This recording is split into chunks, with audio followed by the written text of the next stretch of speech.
the first pick in the 2022 NFL Draft, the Jacksonville Jaguars select Trophy Chase, Arizona. with the second pick in the 2022 NFL Draft, the Detroit Lions select Cody Smith, Houston Texans. The fantasy draft room is now on the clock.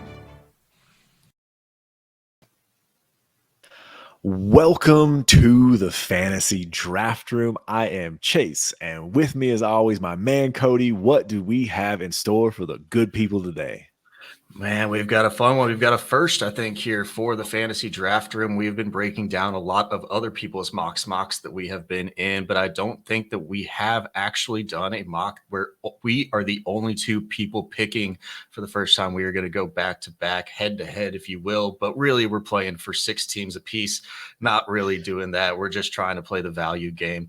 But we also do have another first where we are going to bring in an actual NFL mock to pair with a 3, maybe 2, maybe 4 round rookie mock. We'll see how timing goes here, but we're gonna make a bunch of picks. We're going to make them based off of actual landing spots as if it were after the NFL draft. It's a really fun process. It's way too early, but it's a good chance to roll through these outcomes, see where we would lie if this were the real result. Yeah, this is a 7-round mock from Shane P. Hallam. And it's nice to see a full NFL, NFL draft mock. And this way we can mock based on that, because it is good to play out scenarios and kind of know hypothetically, if this type of situation happened, where would you be considering some of these players? Does anyone rise super high for you? Do they fall? So that will be something fun and interesting to look at here. So do you want to just kick things off then? Yeah, let's jump down into it. We will also link this mock that Shane P. Hallam did in the comments to this. If you want to check it out, follow along there. But we do also have a consolidated board that we're going to be showing back and forth throughout this when we can, with all of the fantasy relevant guys. So this is what we have here. And as we're diving into this, I'm just going to kick off some of the main ones here before we really start making the picks, with a lot of, our main guy, Bijan. He might be the 101 here. I don't know. I'm giving the pick to you, so I don't know if you're going to take him. I'm hoping he falls to me at 2, but he's going to go off the board at pick 28 in the first round of the Cincinnati Bengals. And then I'm just going to run through the QBs before we get into this. Bryce Young at number 2 overall to the Houston Texans. Will Levis, number 4 overall to the Indianapolis Colts.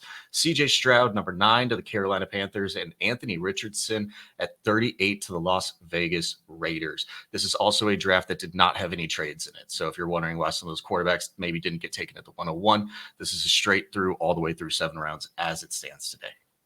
Outstanding. So I'm going to make my pick here. I will just note as well, along with Bijan, we have Jahmyr Gibbs as a first round running back going to the Philadelphia Eagles at 31.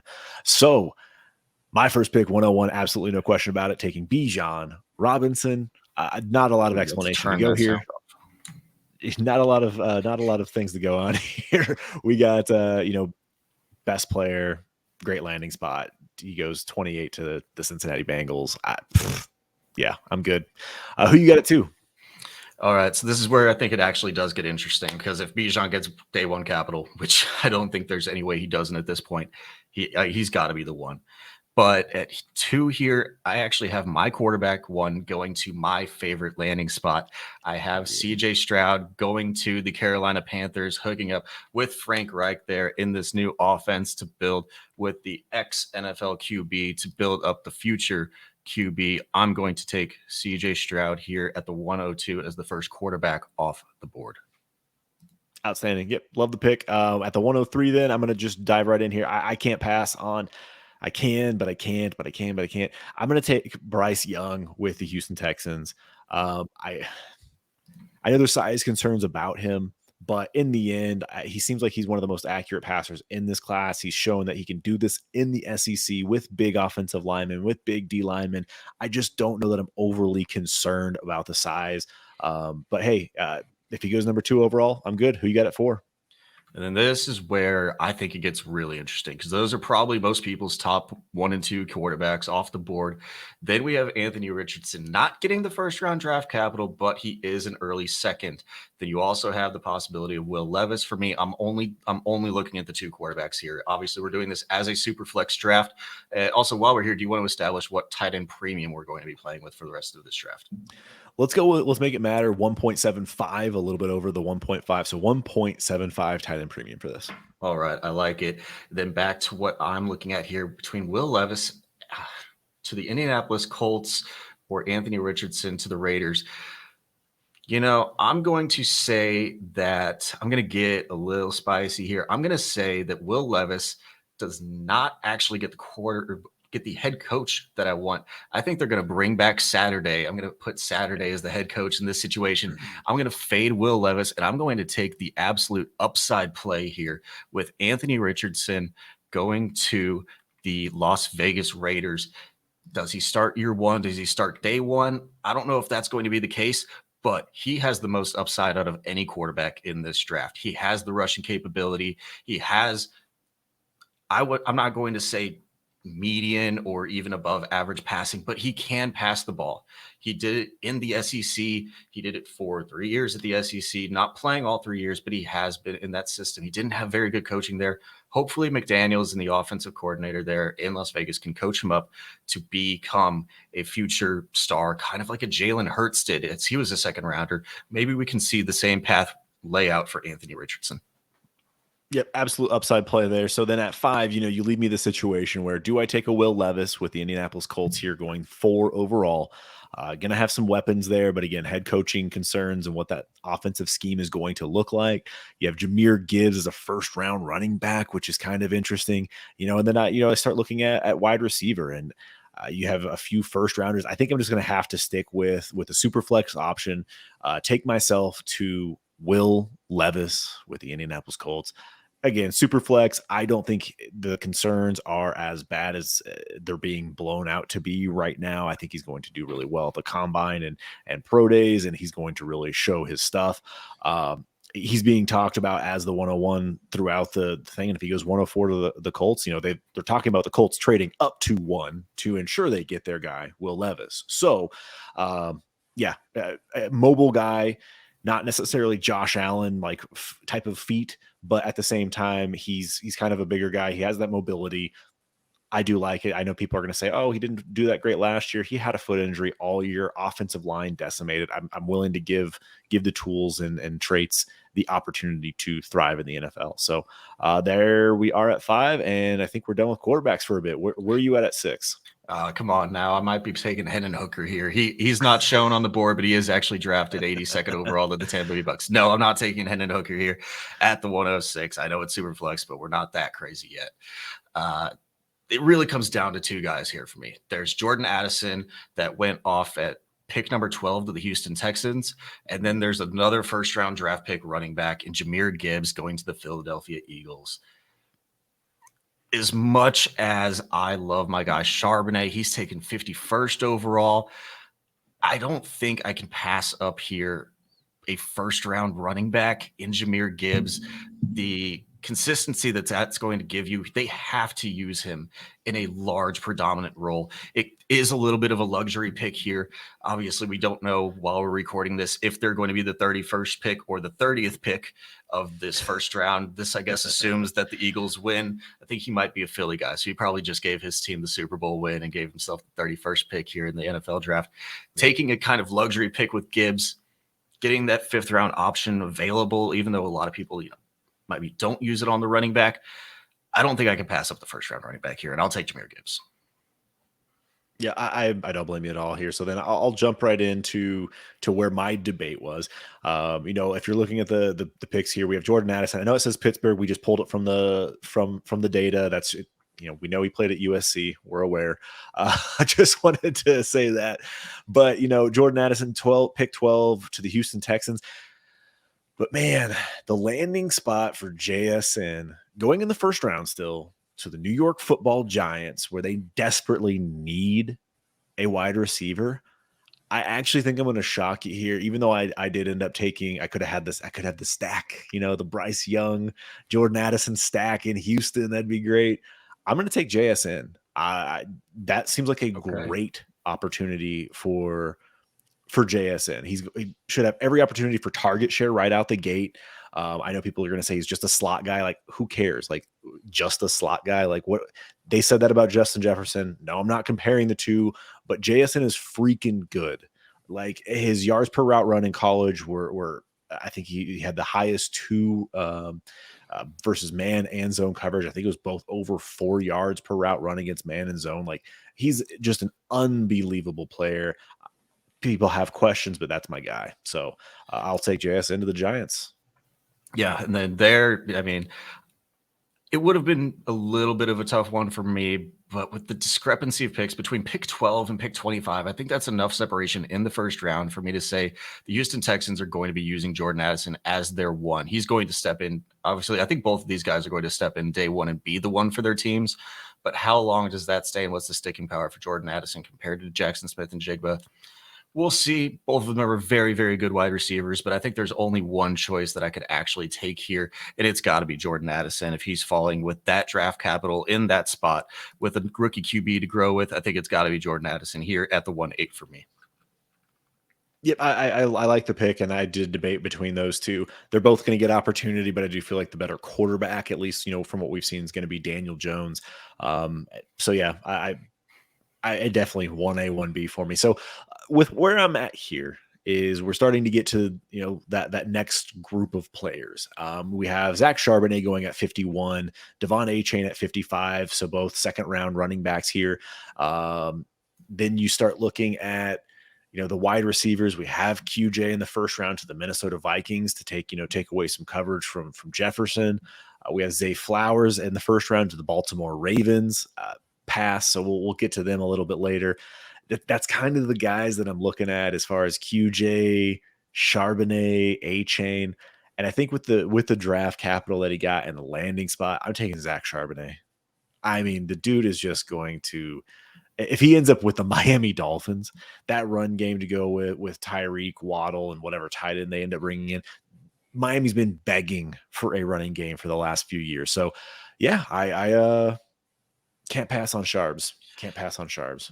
Man, if I could just swap you the 6 and 8, that way I could take Addison at the 7 and then Charbonnet at the 9. That would have been so nice for me because I love both those guys. Obviously, Sharbs is my guy. I couldn't do it with the draft capital being that much of a discrepancy at the 6 to say Zach Charbonnet would still be my 2. I'd have to go with the draft capital over my process of who I think is better. But man, Zach Charbonnet landing in Miami, he could easily be a full 3-down feature workhorse back there. And that's something that you're not going to see probably from any other running back that gets taken on from this point. So absolutely cannot fault you with the Zach Charbonnet pick.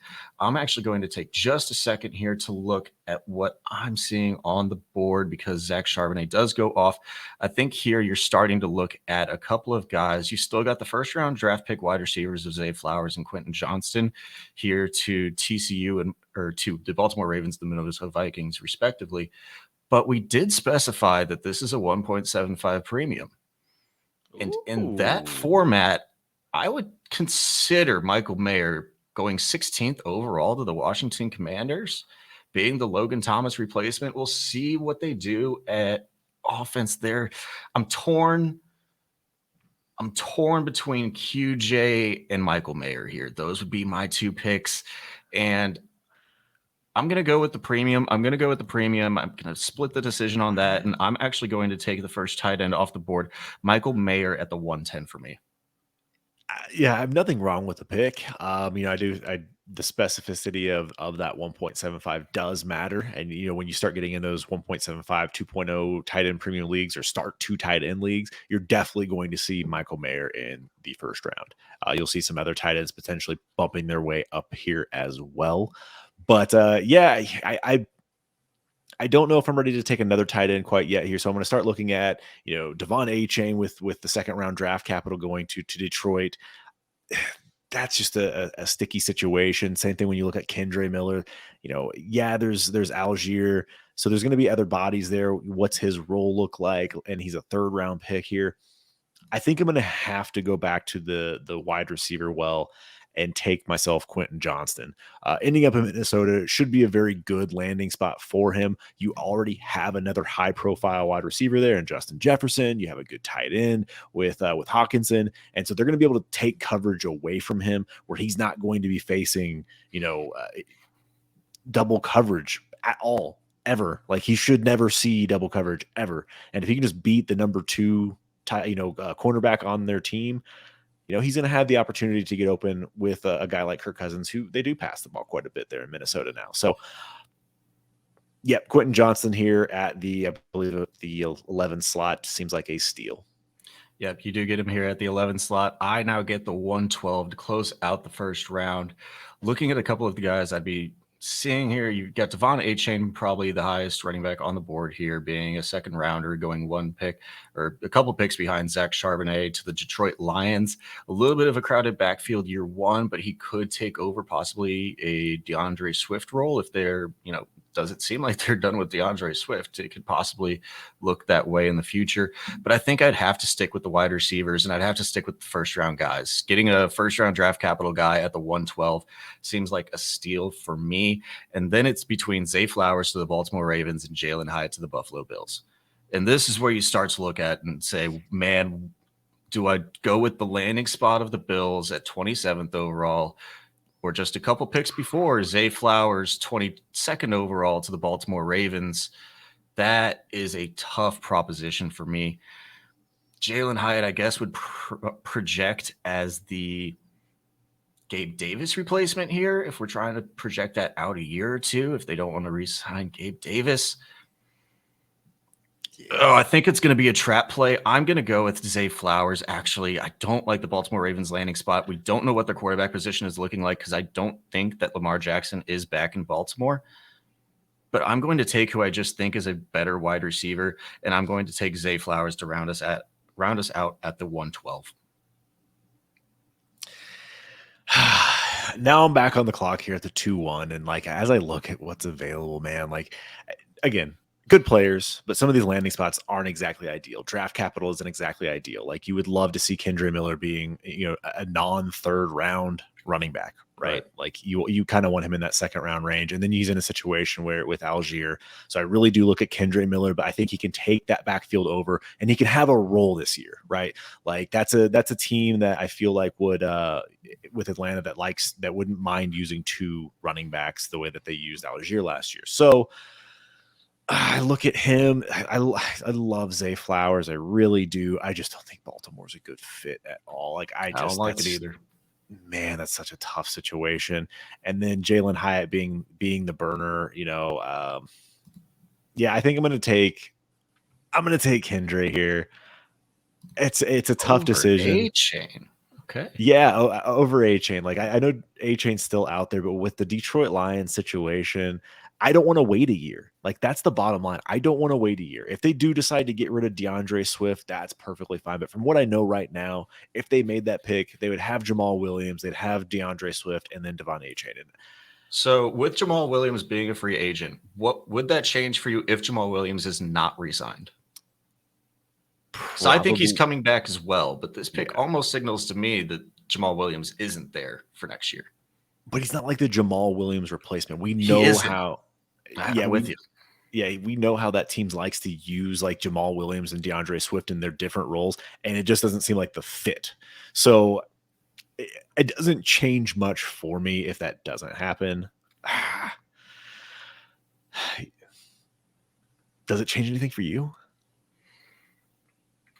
With the draft capital being a little bit apart, you're getting a second round guy. I mean, mid back end second round guy compared to early third. Does it change that much?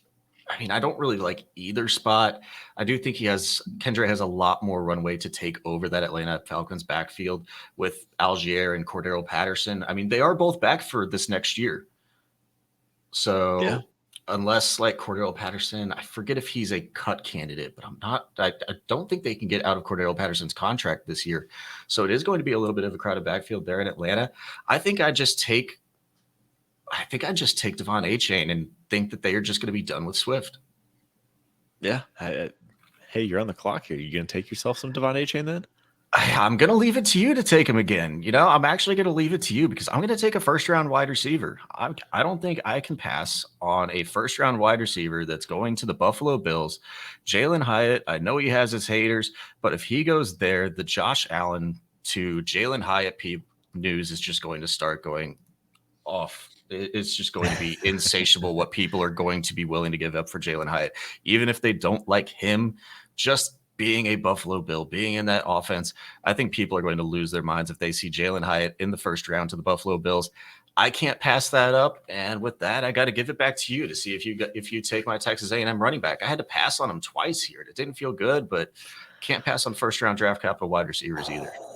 Yeah, and there's another thing you just can't pass on, and that is a 1.75 tight end premium and a first round tight end to the Jacksonville Jaguars. Give me some Dalton Kincaid. If he gets first round draft capital and goes to the Doug Peterson loving tight ends, like, give me some Dalton Kincaid in this type of format.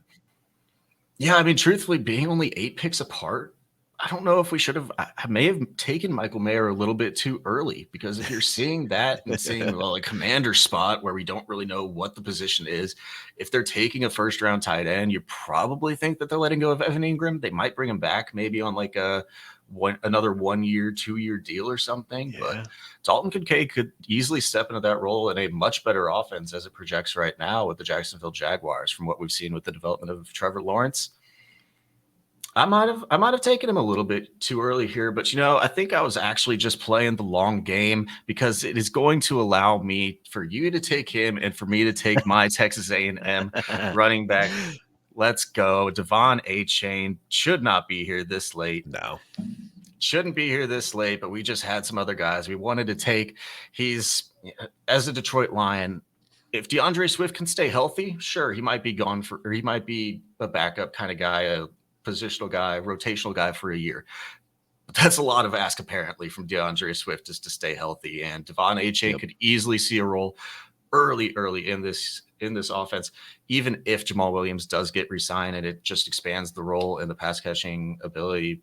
I mean, I guess DeAndre Swift is a pass catcher too. I don't know what this backfield would look like if it's only those two. I really don't, but I would be absolutely excited.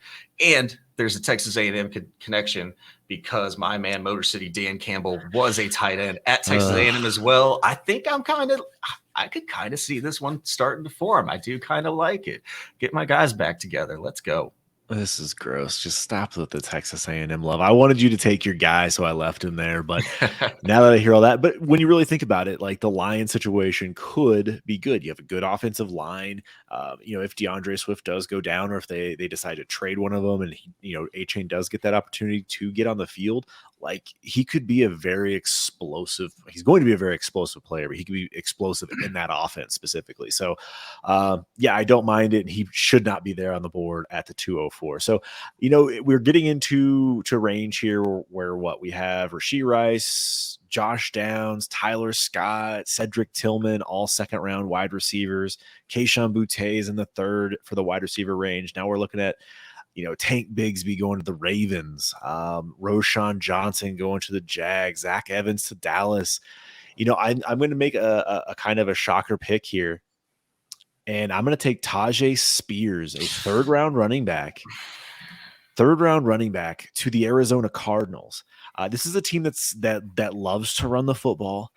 James Conner has been, the pounder for a while, but they've been trying to find a replacement, or not really a replacement, but someone to help out with that. It hasn't been Keontae Ingram. They brought in, Darrell Williams? Like, it just wasn't working, and James Conner doesn't stay healthy. Tajay could really, really, really thrive in that Arizona offense. So give me some Tajay Spears here. Oh, man, I wanted that pick. I don't know if it would have made him. I was looking down the board, and I'm like, oh, man, Arizona Cardinals, like, you've just got a health questionable James Conner in front of him. There's not that much else. Might be a bad team, but Tajay Spears is an absolute – he's a dude at running back. I don't care what anybody says about him. He is going to be a dude at the running back position. And an Arizona Cardinals landing spot, I think, is actually great as well. Man, I do like that pick, and I wish I could have picked Tajay, but I'm glad you got him here, and he's off the board around the range that I think he actually should be. Back to me here. What do we got up? The 2-6. I start looking at guys. We are like you listed off. We're looking at Rashee Rice, Josh Downs at the wide receiver position, and then it gets gross after that. Like, those are really my last two guys that I even want to look at for a while here in the middle of the second. Running backs in the third round as well. Bigsby, Roshan Evans. I'm just going to take the talent that I think is good. I don't like the landing spot at all, but I think it's probably only going to be a gross landing spot for one more year. Hopefully, he can develop and take over from one of the guys that I actually really liked last year coming out as a wide receiver. We'll see which one takes the step forward, but I'm going to actually take Josh Downs here, going off 41st overall to the Tennessee Titans. I think Vrabel's yeah, I think he's on his last leg there. And if he's there, like if he's on his last leg there, maybe we bring in somebody with a little bit more offensive ingenuity. We bring out the passing game for this team instead of just running it behind Derrick Henry, who we'll see if he's there 2 years from now, or a year from now, 2 years from now. I don't know, but I think Josh Downs is just a talent that I can't pass up here. Yeah, I really do like Josh Downs, and I don't mind Tennessee. It's just it looked so bad this last year. But if you really think about it, having Josh Downs, there needs to be two wide receivers there. You need, having Treylon Burks there on the other side. Chiggy has kind of come out as a tight end that has been used in a versatile role in that offense. Then you have Derrick Henry and whatever they decide to do at quarterback, if they do keep Tannehill, that would be a fun spot to watch out for and see how this offense actually progresses. So yeah, I don't mind that at all here. You definitely took my pick. Rashee Rice here at New Orleans, Tyler Scott, Cedric Tillman, Kayshon Boutte. And then you start looking at running back again and Tank Bigsby to Baltimore. I don't know where I'm going to go right now. Syracuse, my guy Sean Tucker for Chicago. It's just some of this. I think as I look at this right now, just because of the tight end premium, I'm gonna take Luke Musgrave. I think it's just, sorry, I had to drag that one out there for a minute. You're gonna take the long game behind Dallas Goedert there in Philly. Tight ends take time to develop. I already got Dalton Kincaid, when I'm looking at that, but it comes down to the 175, him being a freak, and them being able to use multiple tight ends. Yeah, there'd be lots of weapons there. Yeah, I already hate this pick as I sit here and talk this out. But you know what? Tight end premium, freak athlete. Yeah, give me some Luke Musgrave. I think he could be a lot higher pick than the 63 here. Obviously, we're playing this as is, and Philly, while it would be a little bit of a long-term spot, we'll see what Dallas Goedert's long-term future is in Philly. I forget exactly what his contract is as it currently stands, but we'll see. He could develop into a guy here. He could be the next Dallas Goedert to the Zach Ertz here in Philly and eventually grow into the role. And like you said, he is an athletic freak. He's going to test out of the world at the combine from everything that we are hearing. And you made a pick that was gross for you. I'm going to make a pick that's even grosser for me because there has been no one, I don't think, that has bashed a guy as much as I have bashed a guy. I don't think he's actually that great, but he got a little bit of the capital here, and he got in my mind, a premier landing spot. Oh God, it feels gross even saying it, but I'm going to take Zach Evans at the 2.8. A lot of people are going to be like, oh my God, how do you Zach Evans? That's an incredible spot. He's going to be the Zeke replacement. And that's what I'm thinking is probably going to be happening here. And a lot of people are going to be losing their minds that he probably even fell this long. But I'm not a Zach Evans fan, but I cannot discount any further the fact that he's landing with the Dallas Cowboys. He got third-round draft capital. I can't pass up Zach Evans anymore in that situation. Yeah, I looked at him earlier on as well, and Zach Evans does have a very good landing spot taking over for Zeke. So I did consider him. It's probably biases that I shouldn't have, so it does kind of feel bad. But hey, you know what? That is a good pick. I do not blame you at all for taking him there. And now, where are we at in the draft? I kind of want to see where the board is. We're the 2-9. 2-9. So the 2-9 here. We're getting into some names, and there's a landing spot that I kind of like that I wanted to, because I think this is technically a compensatory pick range, but it's probably a fourth rounder. I really like Izzy. I really do. I like Abacan. Oh my gosh. Banacanda. You got if you love him, you got to pronounce his name. I do like Abanikanda. There we go. This happens every single time, man. Abanikanda. It's like I like him here. I kind of want to take him, but if he's a 4th rounder, all right, I'm gonna go back to. I'm gonna skip it. I'm gonna go back to the wide receiver well. And if Rashee Rice goes 40th to New Orleans, I feel like I have to take him here. He was uninspiring at the Senior Bowl, but if he's going to the New Orleans Saints, they definitely need another body there. I don't know what Michael Thomas is going to do. I feel like they want to move on from him, and then he could be the replacement for him in a way. So give me some Rashee Rice, New Orleans Saints. At this point in the draft, I'll take a shot on him. Yeah, I think I'm perfectly fine with that. I was looking at him as well, and I'm glad you took him because it makes my pick a little bit easier. I had 3 guys in mind. Rashee Rice was one of them. Being a second round draft pick as a wide receiver, that's starting to get to the area where you're like, man, I don't even know if I want these wide receivers anymore. Whenever you get 3rd round and past, you're just like kind of throwing a dart and seeing if it turns out, and he can be a 2, be a 3 in an offense, and it starts to get a little bit scary for a lot of these guys. Where people do still get put right into the situation is going to be these running backs in the 3rd round. And that's where I'm going to go back to. I just don't know which one I'm going to take yet. I've got 3 guys in mind. And I think I'm going to go with, I took the Baltimore Raven earlier in this draft in Zay Flowers, and I think I'm going to go back to the well.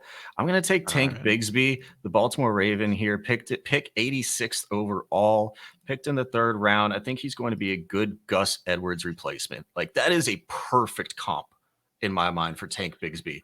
A little bit better as a receiver, but just a guy who's he's going to get his yards and he's going to get his work. I think this would actually be a very good just NFL pick for Tank Bigsby to be here and a good rookie pick here as well in the 210. Yeah, 3rd round draft picks here. We're getting into like 3rd round running backs. We have Roshan Johnson, Kenny McIntosh to the Giants, Sean Tucker to the Bears, Izzy to Houston as we get into the 4th round. And we still have, Tyler Scott. I'm avoiding him. I don't really need him at this point. Said Tillman to the Seattle. There's really 2 names that really stand out to me right now. And that's Kayshon Boutte going to Denver. And then you also have Roshan Johnson to Jacksonville. And my reason for hesitation, like I feel like I'm going to take Roshan Johnson here. I'm going to take him. Okay. But just because he's getting 3rd round draft capital, it feels like he fits that role that did go very well, which was the James Robinson role. I feel like he could be the big body to kind of alleviate some things from ETN. And so if he's going to be able to get some inside touches and be able to have a role in the running game, I feel like that would be a really good opportunity. And he's just an injury away from being the guy. I don't know if Hasty's necessarily going to replace him. So I'll take Roshan. Yeah, that was definitely one of the ones that I had in consideration. Boutte to Denver. With you being a Denver fan, do you think, like, I guess you've watched Cortland Sutton a little bit more than me. Obviously, you're watching every single game day. Do you think he would just take over Cortland Sutton's role? Like, that's what I have trouble with. I know all of these guys are locked into their contracts, and I just don't see how Kayshon really fits into this system unless he is just, he's the guy that we saw from last year at LSU in his sophomore year at LSU, where he was coming in as the wide receiver 1 for some people. Do you think he could get back to that and take over a Cortland Sutton role? That's like my hesitation with the landing spot specifically with Kayshon is like there's upside for him to do that.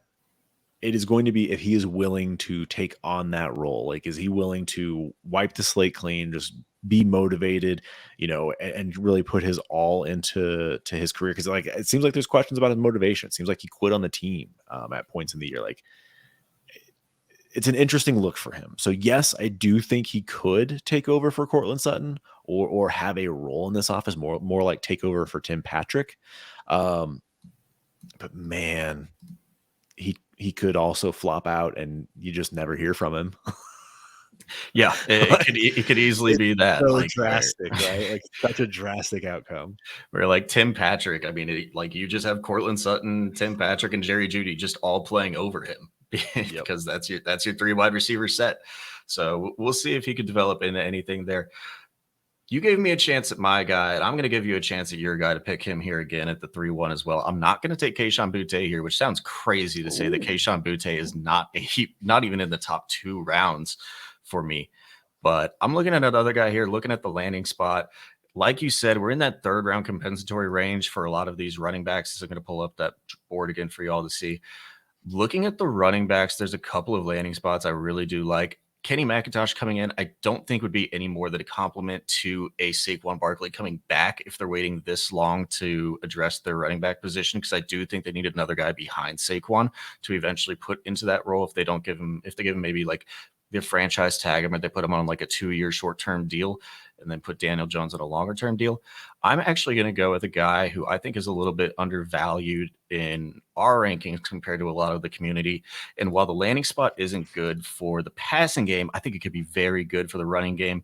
Sean Tucker being here this late at the 212, I think is a little bit too late to pass up on a guy that I still like.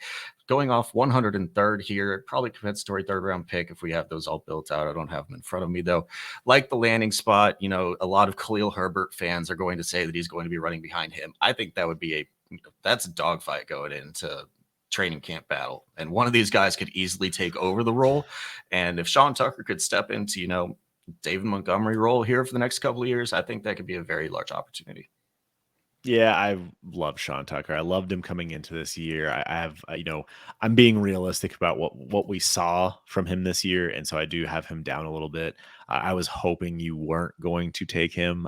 We hadn't brought his name up, so I was hoping I was going to slide him because that's my guy. Like, you want to leave me my guy? Like, I'll say that's my guy. But yeah, now looking back at it, like, Kayshon Boutte, like, again, the Denver risk, like he's the 3-1 right here. Like I'm looking at the 3-1. I don't really have that confidence in Kenny McIntosh. I'm with you right there. Like if he ends up with the Giants, I just don't care. Like, yeah, he's in it, Saquon injury away. I think I'm going to take a guy that I feel a little bit more confident in. You know what? I'm going to go back on that. I'm going to take the upside risk here at the 3-1. I'm going to take it. I'm going to go Kayshon. I'm just going to. There you go. I'm going to take Kayshon. Just the upside. The upside opportunity for him is definitely there. I could get a 1st round value for a 3rd round pick, right? Like I could end up he takes over. He does so well, and I could sell him for a 1st round pick. Like that is a realistic type of outcome for Kayshon. Or I have, a fantasy darling, whatever. And I'll just take the risk. If he busts, he busts. There's the same bust opportunity with any of these other running backs or with any of these other players at this range. So I feel fine taking the upside play with Kayshon here. Yeah, I would have had to go back to it. I think I would have had to go back there if you would let him fall to me.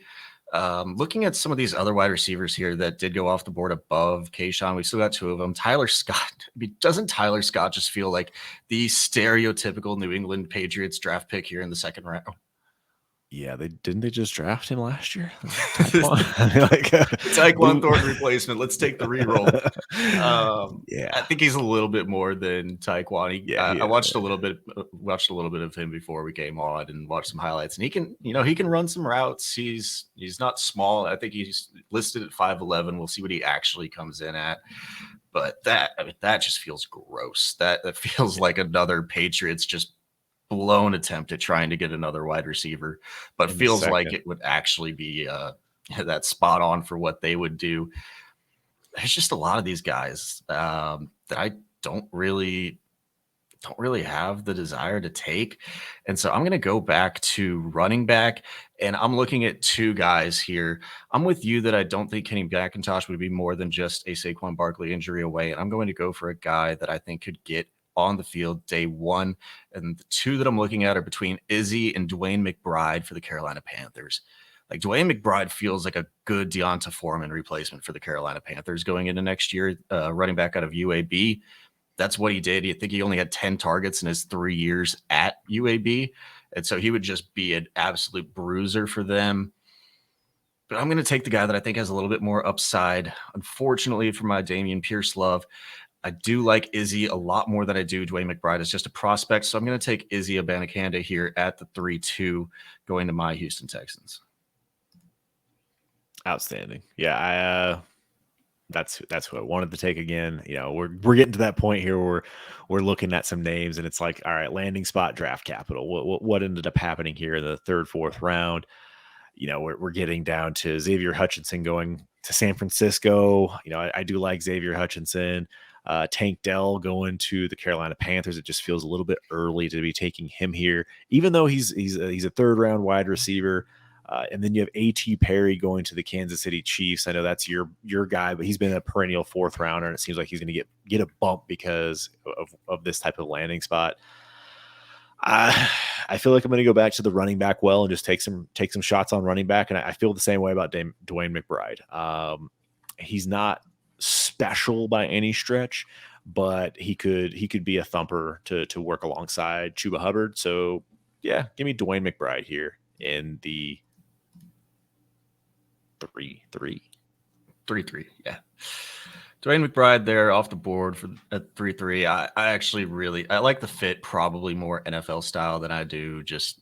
Yeah. And it's hard to, maybe he just wasn't used in the passing game, but I think he only caught like 5 of his 10 receptions. I mean, that's not a sample size you could do anything with, but yeah, would love to have seen just any upside there, but we'll see. I mean, maybe he could be a Brian Robinson for the Commanders, as he doesn't have much pass catching upside there, and a lot of people seem to love him for his, if Dwayne McBride came in and is just getting 18 touches a game on the ground, like who gives a fuck? Like it doesn't really matter at that point. Yeah. Man, this is where I'm looking at the compensatory third round pick probably range in Kenny McIntosh, and then the wide receivers. Because I don't want to dip into rounds like what are we going to if we go below that? We're going to rounds like back of the 5th, early 6th or something for a lot of these guys, and that's just dart throws, stab, running back range. I'm going to take the last running back that I think got decent draft capital here. I'm just going to take him off the board. I'm just going to take the Kenny McIntosh. We'll see what happens. We don't know the scenario that's playing out here with Saquon Barkley, but even if he has had some injuries in the past, running backs get their shots, and Kenny McIntosh could be, a little bit of an alleviator in the, I don't even want to say the passing game because he's an absolutely fantastic pass catcher as well, but maybe he gets a shot. I'll take Kenny McIntosh as the last one who I think gets decent draft capital at the running back position. Yep. I don't blame you there. At this point, we're just kind of looking at that draft capital and landing spot with what we already know about some of these players. I kind of go back to wide receiver where I'm looking at Ced Tillman being a second rounder to Seattle, but hey, you're kind of buried for a little bit there for at least, a year, maybe you're wide receiver 3 because he's not taking over Lockett unless they do decide to cut Lockett or trade him. A.T. Perry gets exciting for landing spot, but again, third round wide receivers, Tank Dell. I think I'm going to take the third round quarterback in Hendon Hooker, and I'm going to take the shot on a quarterback here. You sneaky dog. I think I have to do it. He's a third round quarterback. He's going to Tampa. Theoretically, they have weapons and stuff like that in place. They have a team in place. They don't have a incumbent quarterback that he really has to deal with at this point. If they do, it'll be a vet, so he'll have an opportunity to get on the field. So a mid third rounder on Hendon Hooker, why the heck not? I'll take the shot on him in Superflex and see if he can be a riser. Yeah, as he goes off, I'm sorry I don't have him on this graphic that I'm showing right now, but he is in this draft. I'll go through a couple of other quarterbacks just in case you want to take him. I think I'm good now. Told me you weren't even going to take Hendon Hooker, and I was going to be able to take him. I was just going to snag him at the back of the third. You just have to go out there and just snipe me by like a half round on Hendon Hooker. All right. Said you were completely out on him, and then I convince you into him, I guess. After that, I'll just run through some quarterbacks here as we take a break in the middle of the third. Max Duggan out of TCU went 118 to the Commanders. Tanner McKee, 147th off the board of the New Orleans Saints. Jaron Hall, 148 to the Tennessee Titans. Jake Haener, Fresno State quarterback, 155 to the Seattle Seahawks, and nobody else Nobody else matters. Boo. So I'm going to get back to looking at my pick here. You were talking about a couple of the guys at the wide receiver position. We're looking at, fifth round running backs, sixth round running backs at this point left on the board. And then we are still looking at some second round wide receivers, and I can't pass up that value anymore. I'm going to take a guy who, was a lot higher before he came into his final year at Tennessee, got injured a little bit, wasn't on the field as much, but he could easily step in, recover a little bit, and get back to the Seattle Seahawks here, become maybe the Tyler Lockett replacement long term. And they're actually really in need of a third wide receiver on this team. I mean, we've been rolling out guys like Marquise Goodwin and Swain, I think. I forget even what his first name is. But yeah, Cedric Tillman to the Seattle Seahawks. I like the pick, and now we finally leave. Who is it going to be who takes Tyler Scott as the last wide receiver in the second round to the New England Patriots? Based on where we're at with time, I'm guessing we're only going to get through 3 rounds. I don't think either of us are going to end up taking Tyler Scott. We'll see. Maybe we'll have time here. I don't mind the Cedric Tillman pick. I think that's right on cue at this point. Mid third, see what happens. Maybe he gets the opportunity to be the 2 this year. I am going to take a 6'5", 255-pound tight end who got second round draft capital, if I can math correctly, third round draft capital, early third to a wide open tight end room with the Houston Texans. So give me Tucker Kraft, man. He's going to be athletic. It's going to be interesting to see how he develops, if he's going to be somebody that takes time to grow. But he's going to be a guy that gets on the field early. He's probably he's not going to be a burner or anything like that. He's like a 4.7 guy, but he gets open. He looks good. He gets in and out of routes. He knows the route tree. He knows how to create separation. So I'm excited about his opportunity in the pass game. Figure with a 1.75, I might as well just hoard all the tight ends here. All right. Yeah, you can hoard all the tight ends. I thought you were going to come out here and snipe me again for my guy, the one that you've been off of that I like. Landed in the good spot with the Kansas City Chiefs. I'm going to take him before you can snipe him from me as we close out this third round. A.T. Perry going off 94th overall out of Wake Forest to the Kansas City Chiefs. I can't let you do it to me and cause me physical and emotional pain. Actually, I don't know if A.T. Perry, he is not in the system yet for sleepers, so we're going to have to put in a placeholder you pick. Can't take him. Slow down to the bottom. We'll take Trey Tucker. Trey Tucker will be A.T. Perry for this one for us.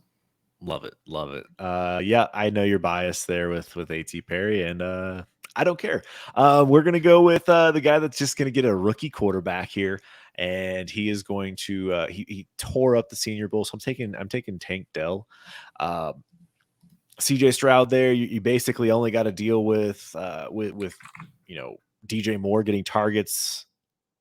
I feel like he has an opportunity to do something here in the NFL. Third round wide receiver. It's just going to be size concerns, how much they use him, how they use him, those types of things. So if he can create separation, like they say, and he's going to be a guy that gets on the field early, you know what? Hey, why not? Give me a shot here in the late third round to see if we can capture some upside. Yeah, absolutely love that. The Carolina Panthers are in need of a wide receiver too. I don't think that is Terrace Marshall long term. Laviska Shenault, I believe, is a free agent, if that even matters. I think they do have to draft a guy. And Nate Dell, he does have the size issues, but if he balled out like that at the Senior Bowl and he can keep balling out like that throughout this offseason process and then get in here and show out, establish a connection with not a rookie. I mean, I probably should have taken him because he's going to be with Lamar Jackson whenever he gets traded and signed there. So I probably should have taken myself some Nate Dell there at the 93rd overall. I didn't even think about that one at the time, but you are giving me the opportunity to go back-to-back Kansas City Chiefs here because there's a guy who I absolutely love. I've got family that goes to K-State. Deuce Vaughn, while he may be undersized, people are going to see that. And while they measure no way the same, people are going to say, oh my gosh, he's going to be the Jerick McKinnon replacement. And so Deuce Vaughn here at 166 off the board of the Kansas City Chiefs. I'm going to take him here and have a fun pick. Yeah, you have fun with that. I'm going to go back to a couple things here. I just want to point out one thing that I did look up here, and I wanted to bring up way earlier. Dallas Goedert actually has an out after 2023, where he would be due 19 million. I think he's cuttable for 6 mil dead cap. So Luke Musgrave Okay. might be a steal. Again, year developmental guy. We'll see. I like that actually. I do actually like that a lot more. And it's really hard for Lamar Jackson to go to Carolina when Carolina actually took CJ Stroud in this very mock we're talking about. So, I forget about I just things wanted sometimes. We get a little bit excited. it's late. It's late. It's late here in Central Time, and I probably should have checked that one out before we are actually in the mock. But I can't stop my. It's going to be that. I don't care whether this mock says it or not. Lamar Jackson is going to Carolina over my dead body. There you go. You heard it here first. All right. So as we wrap things up here, the final few picks of the third round here, and before we get out of here, I mean, we're getting down to some real nitty gritty. I just feel like at this point in time, I'm going to take my shots on running back. I don't really care about Tyler Scott. I don't really care about Xavier Hutchinson going to San Francisco. I like those players, but opportunity is kind of what I'm looking at here, and I just don't see that opportunity for any of those guys. I like your Deuce Vaughn pick, especially since he does go to Kansas City. Like that would be an interesting fit for him and spot. So I'm going to take another running back, and I'm going to go with Chase Brown out of Illinois. It seems like we'll find out what's going on with Josh Jacobs, whether they tag him, bring him back, but it doesn't seem like Zamir White was that impressive. So he could have an immediate opportunity to be the number 2, or even battle it out if they decide to let Jacobs walk. Having the opportunity to go up against Zamir White for touches, not too worried. So, yep, Chase Brown seems like a steal at this point in the draft. All right, and then I'm gonna wrap it up here in the third, and I'm not gonna let him fall anymore. He is a second round pick, and while the landing spot sucks, Tyler Scott here is going to be my pick to wrap us out of this 3-round back and forth rookie mock draft. It's coming out of Cincinnati, where he balled out. He is listed at 5'11", 170. There are some concerns that that's maybe a little bit of an exaggerated height. We'll see what he actually comes in at once he goes to the combine. But a guy who put up 900 yards this year, 9 touchdowns. I mean, what else do they have at wide receiver there? At some point, they have to eventually hit on one, and I'll take the dart throw that maybe it's Tyler Scott who can finally figure it out with Mac Jones in this offense. We're bringing in Bill O'Brien into that offense, so maybe I don't even know if there's a guy. Oh God, that's a gross comp. I don't even want to think about Kiki QT anymore from back in those days. Oh God, I wish I hadn't said that, but. I was thinking of more like the Will Fuller type, but he doesn't comp to that. He would be the vertical threat, but size comparison-wise, I don't think it really comps. But Tyler Scott here to round out the third. He's a early day 2 pick, and I can't pass that up anymore. Eventually, they're going to find a wide receiver that works for them. Maybe they won't. Maybe they'll just struggle along with that bus forever. But Tyler Scott could be it. I doubt he will be it, but I'll take the shot and the stab here at the 312 to close this out. That's all right. We're at the 312. Does it really, you're just taking a shot on a guy to get opportunity. I don't blame you at all. So, I already regret some picks as I look through this mock draft, and good thing this is just a mock draft, and it is, February post Senior Bowl, pre-combine. We'll be doing a lot of these throughout. Anything else you want to touch on here in these 3 rounds, or any players that are still on the board that you're excited about? No, I mean, it is kind of just still mean that you took Hendon Hooker from me. That one's going to live in infamy in my brain. And you took Tajay from me as well. I guess you did give me A-Chain, but it's still not worth it. I'm going to have to snipe you here in one of these drafts coming up soon. And like you said, we're going to be doing these all the time. Once again, shout out to Shane P. Holland for putting out a full extensive 7-round mock. It is not easy to do these at this point, doing it after the Senior Bowl, getting it out, I think, like the day after the Senior Bowl as well. I've been looking through this one a little bit beforehand. So shout out again for letting us use this. And we'll put that link again if you want to check out the rest of the spots, the defense positions, the offensive lineman positions, because those can help out your fantasy teams as well, at least for the offensive linemen. And so check that out. Drop the comments in the chat below. Tell us the picks you don't like. Tell us the picks you do like. Tell us why we're stupid for not even having Darnell Washington in this draft. I know he's a topic that we just brought up in our last video that we just recorded here. So sure, we'll get some heat on that. Anything else you got, Chase? Otherwise, wrap us out of here. Please like and subscribe. Like you said, comment down below. Let us know how freaking crazy we are. This is kind of crazy. So thank you so much for joining us here in the Fantasy Draft Room.